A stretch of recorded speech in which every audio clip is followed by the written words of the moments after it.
Hello साथीहरु, स्वागत छ आजको भिडियोमा। र आज हामी तपाईहरुको माझमा लिएर आएका छौं फाइन्ड र रिप्लेसको बारेमा।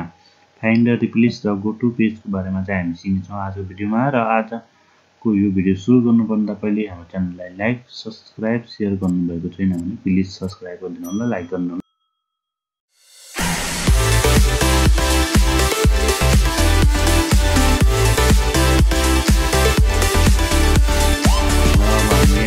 चाहिँ सबैभन्दा पहिले खोल्नुपर्ने हुन्छ।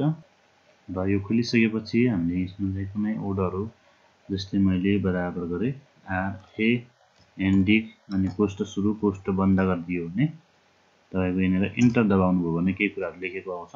र यसमा चाहिँ हामी कुनै ओर्डरलाई हामीले फाइन्ड गरेर रिप्लेस गर्नुको लागि चाहिँ के गर्ने यसको बारेमा पनि हामी सिक्ने छौं। र यसमा चाहिँ तपाईको लुप भन्ने ओर्डर छ। यो लुप ओर्डर कति छ भनेर हामीलाई थाहा छैन। अब फाइन्ड भनेको यहाँनिर दिएको छ। यो फाइन्ड भनेर होममा क्लिक गरिसकेपछि फाइन्ड यो साइडमा दिएको छ। र सर्टकट तपाईले कन्ट्रोल एफ दबाउनु पनि सक्नुहुन्छ। यसरी फाइन्ड आउँछ।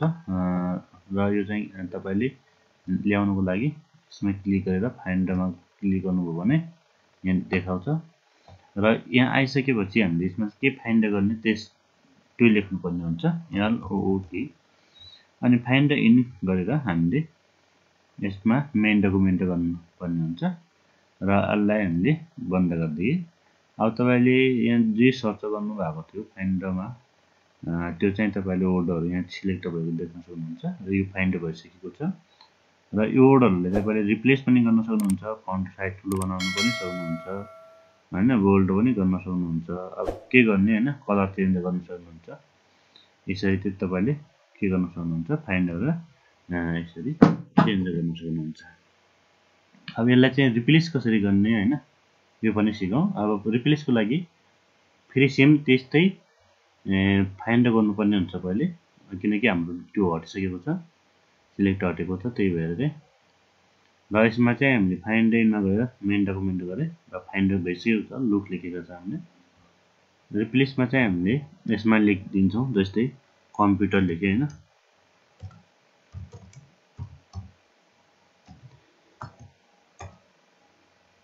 PUTER लेखे मैले, रिप्लेस अल गरिदिए।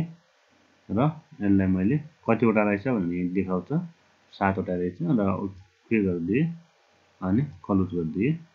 अब तपाई देख्न सक्नुहुन्छ यिनीहरु हामीले रिप्लेस गरिसकेका छौं।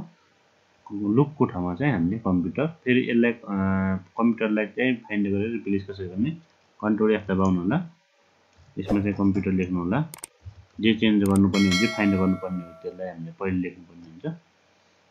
कम्प्युटर फाइन्ड भयो। अनि रिप्लेसमा गएर हामीले यहाँ तल दिएको छ, माथि चाहिँ नहटाउनु होला, फेरि तल यहाँ राख्नु होला, एलओओके लुप रिप्लेस। ओके। अब नर्मली तपाईको यहाँनिर फाइन्ड भइसकेको छ। फेरि यसलाई नर्मल अवस्थामा ल्याउनु छ भने यो क्लियर फर्मेटमा क्लिक गरेर तपाईले यसलाई नर्मल अवस्थामा पनि लगाउन सक्नुहुन्छ। यसरी हामीले फाइन्ड र रिप्लेस गर्न सक्छौं। र यो लुपमा चाहिँ तपाईको फर्स्टको लेटर क्यापिटल छ भने पनि सेम त्यसरी हामीले यसलाई फाइन्ड गरेर रिप्लेस पनि गर्न सक्छौं।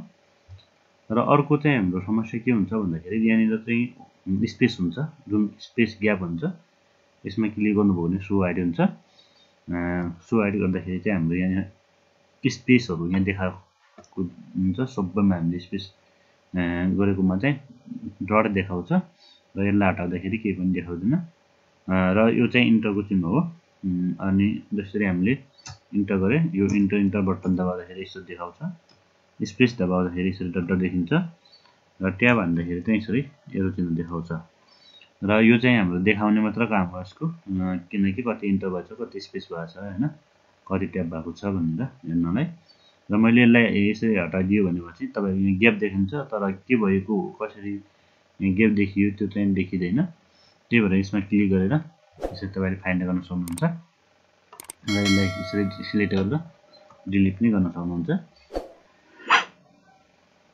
र अब यसमा चाहिँ के छ भन्दाखेरि यो स्पेस चाहिँ एउटा मात्र छ हैन। तपाईले कसैले भन्न सक्छ कि स्पेसमा चाहिँ सबैमा डबल गर्नु पर्यो, अथवा यो बीचमा चाहिँ 5 स्पेस हान्नु पर्यो भनेर कसैले तपाईले सोध्यो, अथवा तपाईले सोध्नु भयो भने उले आउँछ आउँदैन हैन। कन्ट्रोल एफ गर्नु होला। ट्याप गरिसके फाइन्डमा एकचोटि स्पेस दबाउनु होला, यहाँ केही पनि देखिँदैन, यो स्पेस देखिँदैन हैन।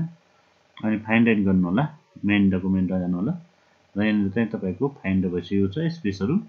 र अब तपाईले रिप्लेस पनि गर्न सक्नुहुन्छ। अहिले यसमा क्लिक गरेर रिप्लेसमा चाहिँ 1 2 3 4 5 गरे मैले।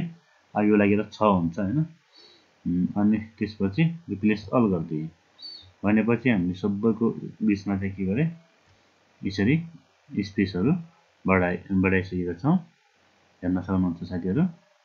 अब यसमा चाहिँ हाम्रो 5 वटा स्पेस सबैमा अटोमेटिकली गइसकेको छ र 6 हुनुपर्ने थियो, किन भएन भन्दाखेरि तपाईको यहाँनिर पहिलेको सिलेक्ट भएको थियो, त्यसैमा त्यो माथिबाट आएको हुँदाखेरि चाहिँ त्यो हटेर यसमा थपिने हुँदाखेरि हामीले 5 वटा मात्र भयो क्या। अब यसलाई चाहिँ जस्तै तपाईले यो हटाउनु भयो भने केही पनि देखिदैन र यसरी ग्याप भएको तपाईले हेर्न सक्नुहुन्छ। र यसमा चाहिँ यसरी बनाएर कसैले भन्न सक्छ तपाईले यो मेरो यति धेरै स्पेस भएको छ र यसमा चाहिँ हामीले चाहिँ कसरी घटाउने हैन, त्यो चाहिँ तपाईले काम लाग्छ। कन्ट्रोल एफ गर्नु होला फेरि। अब फाइन्डमा चाहिँ 5 वटा गर्नु होला, 1 2 3 4 5 अनि फाइन्ड इन गर्नु होला र मेन डकुमेन्टमा क्लिक गर्नु होला। र यदि तपाईले अर्को पनि छ हैन, जसरी तपाईले प्याराग्राफको मात्र गर्न चाहनुहुन्छ भने सिलेक्ट गर्नु होला अनि कन्ट्रोल एफ दबाउनु होला, 1 2 3 4 5 गर्नु होला अनि फाइन्ड इनमा क्लिक गरेर करेन्ट सिलेक्सनमा क्लिक गर्नु होला, किनकि हाम्रो तलको चाहिँ हाम्रो हुँदैन, यो माथिको मात्र गर्ने हो। त्यही भएर करेन्ट सिलेक्सनमा क्लिक गर्नु होला।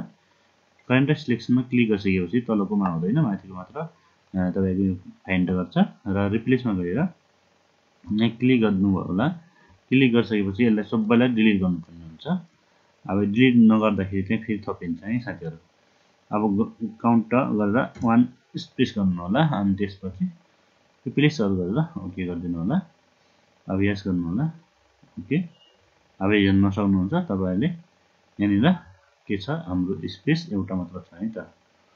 र अहिले चाहिँ हामीले यहाँ तल पनि भएको छ, किनकि हामीले नेक्स्ट गरे अनि अर्को पनि गर्ने हो भनेर भनेको थियो। हामी नेक्स्ट गर्दाखेरि तलको पनि हाम्रो स्पेसहरु हटेको छ है त साथीहरु। त्यस्तै नहटाउनु छ भनेपछि फेरि रिप्लेसमा गर्नु होला हैन।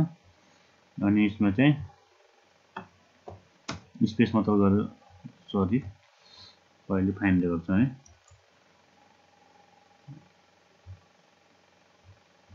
यसलाई सिलेक्ट गरे हामीले control F 1 2 3 4 5 find in current selection अनि त्यसपछि रिप्लेसमा क्लिक गर्नु होला। अब यसमा चाहिँ हाम्रो अघि एउटा थियो, त्यसलाई डिलिट गरेर एक स्पेस दबाउनु होला, फाइन्ड अल गरिदिनु होला अनि त्यसपछि के भन्छ old has finished search the selection भन्नु, सिलेक्सन मात्र पाइसकेको छ भन्छ। अब यस गरिदिन्छौँ। अब सबैमा गर्ने हो भन्छ, नो गरिदिन्छ।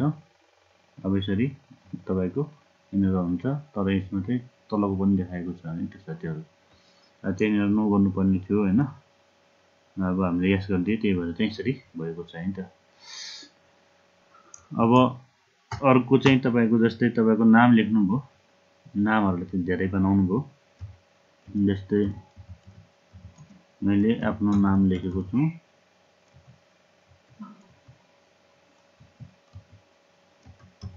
अब यसमा चाहिँ तपाईको मैले यसलाई कन्ट्रोल ए गरे। कन्ट्रोल ए भनेको सिलेक्ट हो, अल सिलेक्ट सबै सिलेक्ट गर्छ। कन्ट्रोल सी गर्छु, कपी अनि पेस्ट। फर्स्टमा तपाईको सिलेक्ट भएकोले पेस्ट गर्दा देखाउँदैन, किन भएन भन्नु सोच्नु होला। अब पेस्ट गर्नु होला, फेरि हुन्छ। र यति धेरै नामहरु छ मेरो। यो नामहरुमा चाहिँ अब सबै वर्डहरु गल्ती छ हैन। जस्तै तपाईको एच क्यापिटल छैन, के क्यापिटल छैन। अब यिनीहरुलाई क्यापिटल बनाउनु पर्यो भने कसरी बनाउने भन्दाखेरि कन्ट्रोल एफ दबाउनु होला, फाइन्डमा चाहिँ त्यही लेख्नु होला।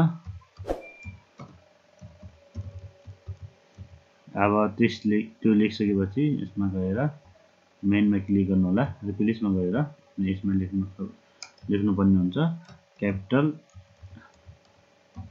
अनि यसरी लेखेर रिप्लेस गर्न सक्नुहुन्छ। ओके गरिदिनु होला। सबै रिप्लेस भइसकेको छ है त।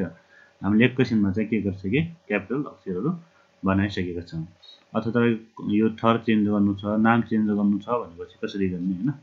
जस्तै कन्ट्रोल एफ गरे यसमा चाहिँ हामी फाइन्ड गर्छौं। जस्तै मेरो नाम छ, यो नामलाई चाहिँ मैले अर्को नाम राख्नु छ। Find in main document replace. अब यसमा चाहिँ जस्तै हरि लेख्नु छ भनेपछि रिप्लेस गर्दाखेरि चाहिँ तपाईको यसरी हामीले रिप्लेस गर्न सक्छौं है त। हजुरलाई हाम्रो भिडियो कस्तो लाग्यो लाइक शेयर सब्स्क्राइब गरिदिनु होला साथीहरु। Thank you.